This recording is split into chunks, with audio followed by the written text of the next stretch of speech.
नमस्कार। शाही स्टोरी पर आप सभी का स्वागत है। मैं सुना रही हूँ एक राजा और ज्ञानी साधु की कहानी। इस कहानी का अंत आपके दिल को छू जाएगा, इसलिए अंत तक जरूर सुनिए। बहुत समय पहले की बात है। एक राज्य में एक राजा राज करता था, जिसका महल न केवल उस राज्य में बल्कि दूर दूर तक प्रसिद्ध था। महल की दीवारें कीमती पत्थरों से जड़ी थीं। उन पर बारीक नक्काशियां की गई थीं। चमचमाते फर्श, सुनहरे दरवाजे और मोती जड़े खंभे, हर कोना वैभव और शान की मिसाल थी। जब भी कोई यात्री या राजा उस महल में आता, उसकी आंखें आश्चर्य से फैल जाती और वह प्रशंसा के शब्दों की बरसात कर देता। राजा को यह सुनकर बेहद गर्व होता। धीरे धीरे यह गर्व घमंड में बदल गया। अब राजा की इच्छा यही रहती कि जो भी उनके महल में आए, वह तारीफ के बिना न जाए। अगर कोई व्यक्ति महल की प्रशंसा न करे तो उसे राजा का चेहरा उतर जाता और मन में क्रोध भर जाता। एक दिन एक ज्ञानी साधु राजा के दरबार में आए।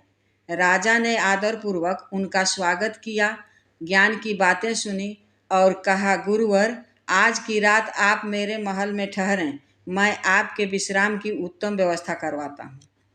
साधु ने सहज मुस्कान के साथ कहा, राजन, इस सराय में मैं अवश्य ठहरूंगा। यह सुनकर राजा के घमंड को गहरी चोट लगी। गुरुवर, यह सराय नहीं, मेरा महल है, जिसकी बराबरी दुनिया में कहीं नहीं। आप इसका अपमान कर रहे हैं, कृपया अपने शब्द वापस लें। साधु शांत स्वर में बोले, राजन, मैं वही कहता हूँ जो सत्य है, और मेरे लिए यह सच में एक सराय ही है।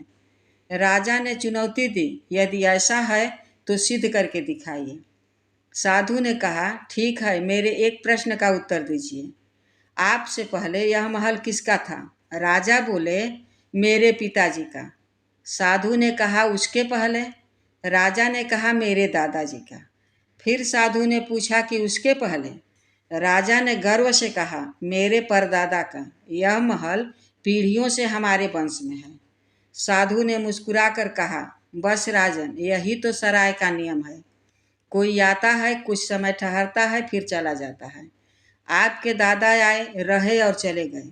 आपके पिताजी भी आए, कुछ समय रहे और चले गए। एक दिन आप भी यहाँ से चले जाएंगे। तो फिर इस सराय के वैभव का इतना घमंड किस लिए? यह सुनकर राजा की आंखों से घमंड का पर्दा हट गया। राजा हाथ जोड़कर बोले, गुरुवर, आपने मुझे वह सच्चाई दिखाई जिसे मैं अब तक भूल चुका था। कृपया मुझे क्षमा करें।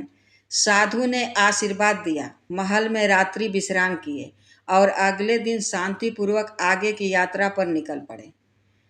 इस कहानी से सीख मिलती है, ये दुनिया एक सराय की तरह है, जहाँ लोग आते हैं और कुछ दिन रहने के बाद चले जाते हैं।